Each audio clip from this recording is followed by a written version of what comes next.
How are you? आप लोग कैसे हैं? Today we will discuss the next part of this video, that is our chapter is dual nature of radiation and matter waves. इसके बारे में मैं आपको सामने नेक्स्ट पार्ट में प्रस्तुत कर रहा हूँ और that is very important. That is known as de Broglie wavelength and matter waves. De Broglie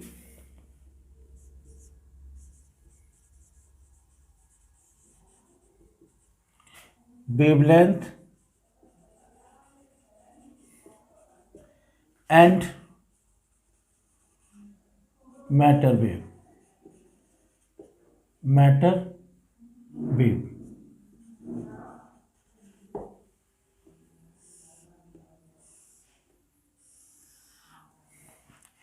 एक साइंटिस्ट थे डी ब्रॉगली। उन्होंने एक कंसेप्ट दिया कि अगर हम किसी मास पार्टिकल्स को बहुत तेज वेलोसिटी से मूव कराते हैं, with velocity order of light, then its nature will be just like a wave. क्योंकि उन्होंने प्लैंक्स क्वांटम थ्योरी से क्या कंक्लूजन निकाला था? प्लैंक क्वांटम थ्योरी ने ये कहा कि जो हमारे पार्टिकल्स, जो हमारे रेडिएशंस होते हैं, they travels in the form of definite energy particle, that particle is known as quanta and photon. मतलब जो पार्टिकल्स होते हैं वो उनकी वेलोसिटी बहुत ज़्यादा होती है, that is equal to 3 × 10⁸ velocity of light के बराबर होती है। तो उनका जो नेचर होता है वो वेव्स की तरह नेचर होता है। तो इसको हम कहते हैं ड्यूअल नेचर। ड्यूअल नेचर का मतलब जो हमारे वेव्स, जो रेडिएशंस होते हैं, they behave just like a particle as well as waves. तो उनका जो नेचर होता है वो दोनों तरह के नेचर। तो डी ब्रॉगली ने यहाँ से इसका रिवर्स कंसेप्ट दिया। रिवर्स कंसेप्ट ये दिया कि अगर कोई पार्टिकल्स, जैसे फॉर एग्जाम्पल इलेक्ट्रॉन्स है, ठीक है, पार्टिकल है, उसके अंदर मास है, लेकिन it travels with very fast velocity, अगर ये बहुत फास्ट वेलोसिटी से मूव करता है तो जो वेव्स प्रोड्यूस होंगी that waves are called matter waves, और उनकी जो वेवलेंथ है उसको मैं कैलकुलेट करूंगा यहाँ पे। ठीक है, तो according to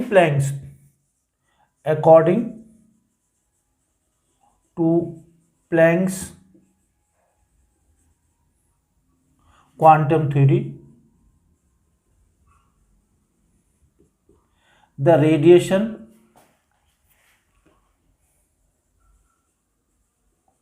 of electromagnetic waves in radiation of electromagnetic waves, the energy is transferred in the form of the energy is transferred in the form of definite energy packet.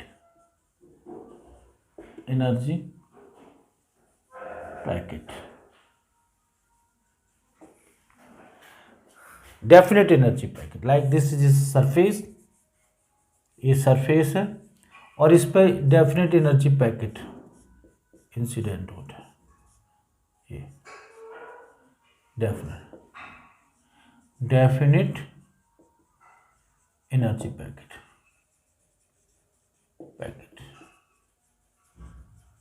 In energy packets को कहते हैं, we called that is quanta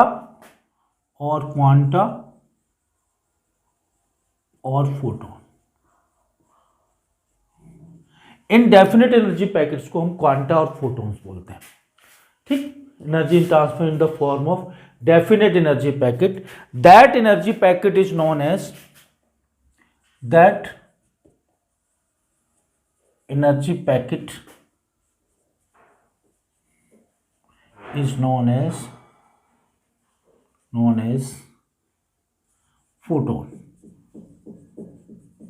photon. Energy of each photon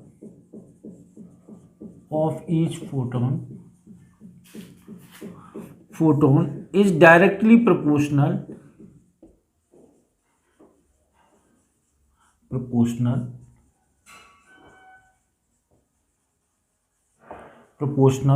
to the frequency of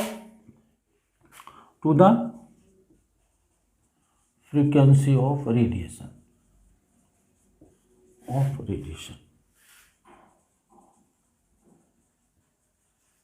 frequency of radiation. Clear? Means E is proportional to mu, or E is equal to h mu, where h is Planck's constant.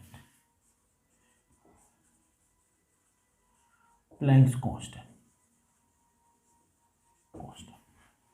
और E is equal to hc upon lambda, hc upon lambda. ठीक. By energy mass relation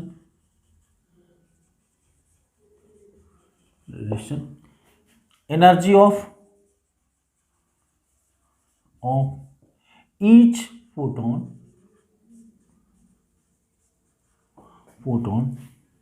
E is equal to mc square. ठीक. Where m is mass of moving photon.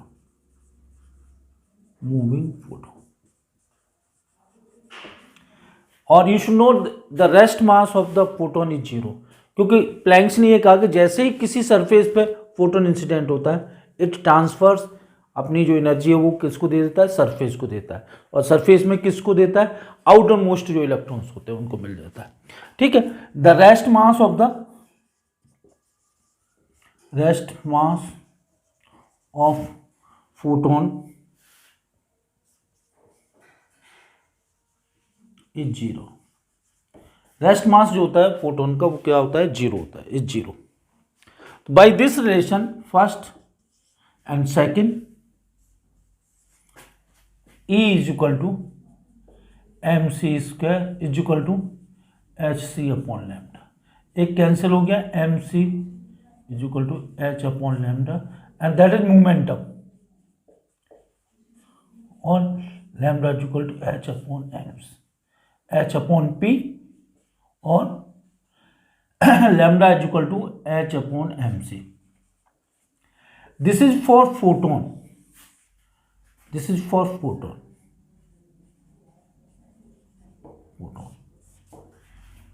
ठीक. ये जो भी कुछ था ये किसके बारे में था, that is about for photon. But according to de Broglie, if any particle whose mass is m is moving with velocity v, then its momentum will be mb, and the wavelength of matter wave, such wave is created, that is called matter wave, और उस matter wave की जो wavelength होगी that is given by lambda is equal to h upon p, where p is equal to mb. ठीक है. तो according to de Broglie,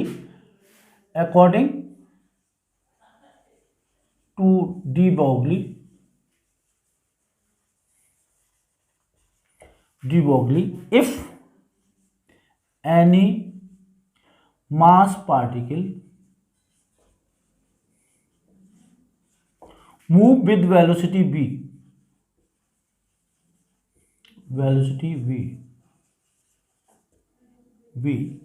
its behavior is just like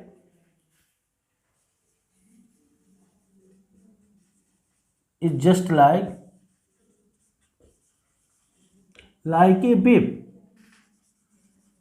Such wave is called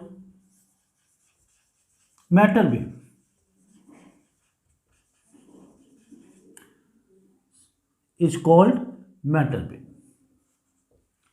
उस waves को हम क्या कहेंगे, उसको कहेंगे मैटर वेव कहेंगे. Now come to the momentum of क्या होगा, momentum of the particles of the wave. Momentum of the particles of the wave क्या होगा,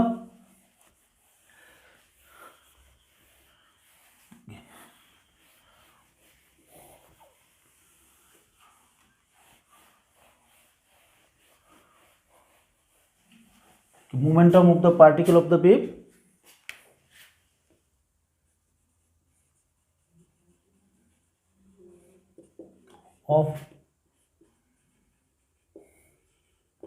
of wave, momentum of the particle of the wave is equal to P is equal to mv, where m क्या है, m is the mass,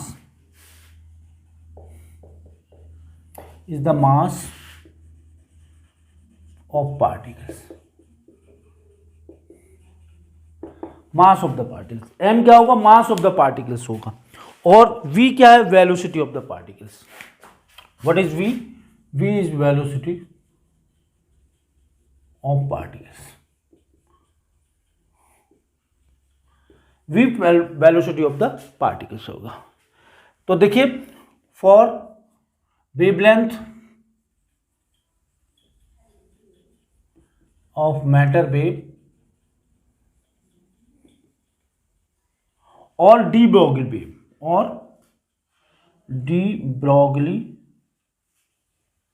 wave is equal to lambda is equal to h upon mv। ये हमारे matter wave का particle होगा, that is for particle, and this is for mc, this is for photon, and this is for any particle which move velocity v, velocity v। तो ये electromagnetic waves के लिए, that is for electromagnetic waves, magnetic waves, and that is for matter waves। ये किसके लिए है, for matter waves. ठीक, तो यहां से एक चीज क्लियर हो गई कि अगर हमारा m ज्यादा है then wavelength will be less. Lambda is directly proportional to 1 upon m and lambda is directly proportional to 1 upon v। इस पर डिपेंड करता है। ठीक है, जैसे जैसे हमारी वेलोसिटी इंक्रीज करती जाएगी, लैम्डा की वैल्यू होगी वो कम होती जाएगी। ठीक है, अब मान लीजिए कोई क्यू चार्ज पार्टिकल्स है, जैसे फॉर एग्जांपल इलेक्ट्रॉन है, उसको वी पोटेंशियल से एक्सलेट किया जाता है, तो उस केस में उसका मोमेंटम कितना होगा। A charge particle whose mass is m, और उस पर जो चार्ज है वो q है, that is accelerated with potential v। तो यहां से हम क्या निकाल लेंगे, उसकी वेलोसिटी निकाल लेंगे, एक्सलेटेड पोटेंशियल होगा वो, that is equal to the kinetic energy. If any charge particle whose mass is m and charge is q is accelerated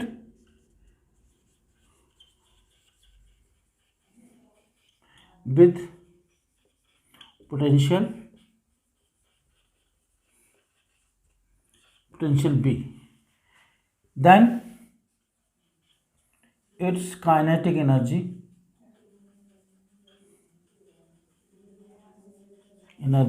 K is equal to half mv square is equal to q into b. B is potential difference, then b square is equal to 2 qb upon m, और v is equal to under root 2 qb upon m, 2 qb upon m। then wavelength lambda is equal to h upon mv under root 2 qb upon m, और h upon under root 2 qb upon m into m square. Then lambda is equal to h upon 2 qb m, 2 qb upon m। अब हम यहाँ पे calculate कर देते हैं, this is called de Broglie wavelength. इसको we will calculate for electron. ठीक है, फॉर इलेक्ट्रॉन के लिए क्या होगा, फॉर इलेक्ट्रॉन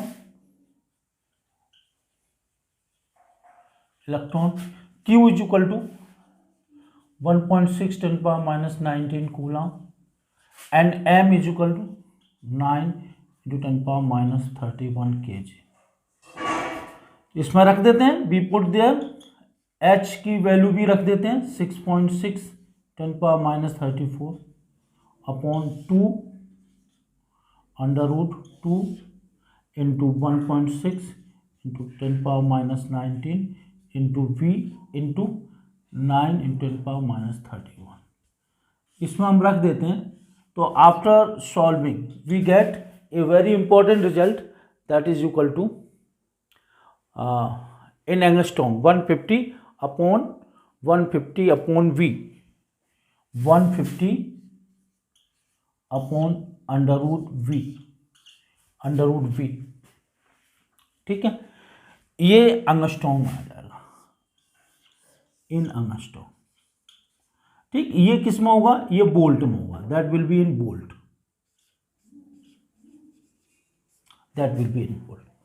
तो ये दैट इज द वेवलेंथ। अब इसी तरह से इन द सेम वे हम किसी अन्य का भी निकाल सकते हैं, फॉर एग्जांपल प्रोटॉन्स का निकाल सकते हैं। तो प्रोटॉन्स में हम क्या करेंगे, यहाँ पे प्रोटॉन के लिए चार्ज इतना ही होगा, यहाँ पे प्रोटॉन का मास रख देंगे, then we will calculate its. Similarly the de Broglie of wavelength of gas molecules, को गैस मॉलिक्यूल्स भी होता है, वो भी बहुत स्पीड से मूव करता है, तो उसका भी वेवलेंथ होगा। तो यहाँ पे हम कैलकुलेट कर लेंगे D Broglie wavelength of gas molecules. ये था D Broglie wavelength of electron. ठीक है, ये था D Broglie wavelength of any matter particles. हमारा कोई भी मैटर पार्टिकल्स होगा उसके लिए डी ब्रॉगली वेवलेंथ निकाल लिया। Now come to the de Broglie wavelength of gas molecules. देखिए, de Broglie wavelength of gas molecules,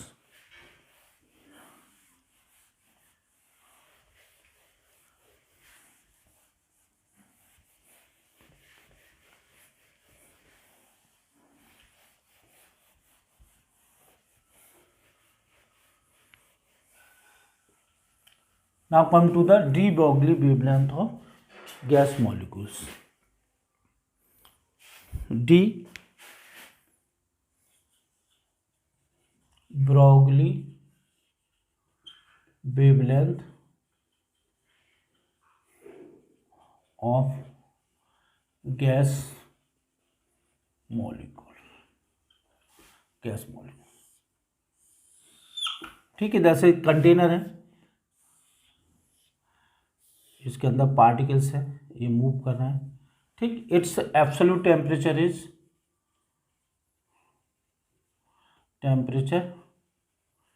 equal to T। ठीक है, K इसका क्या, बोल्ट्जमैन कांस्टेंट है, K is Boltzmann constant,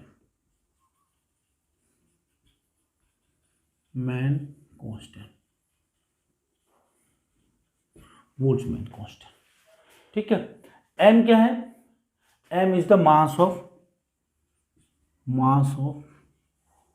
gas molecules,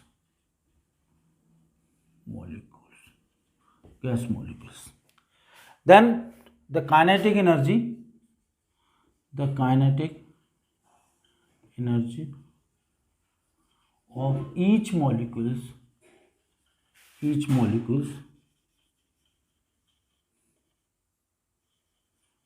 Ke is equal to under root, ये होगा under root 3/2 kT, not under root 3/2 kT and that is equal to half MV square, equal to 3/2 kT। तो 2 से 2 cancel हो गया, V is equal to 3/kT upon M का under root. तो इसको हम यहाँ रख देंगे, वी पुट देयर, तो क्या हमारा फॉर्मूला हो जाएगा, that formula will be lambda is equal to H upon M into under root 3 kT upon M, और lambda is equal to H upon under root 3 kT upon M into M square. तो lambda is equal to H upon 3 KTM, ये formula निकल गया है। ठीक, ये जो formula होगा that is for gas molecules. ठीक, तो today we will discuss about the de Broglie wavelength of photon, de Broglie wavelength of any mass particles और de Broglie wavelength of हमारे gas molecules. Okay, thank you. Tomorrow we will discuss other things which is very important. I think that will be the last lecture of this de Broglie, this dual nature of wavelength. Thank you.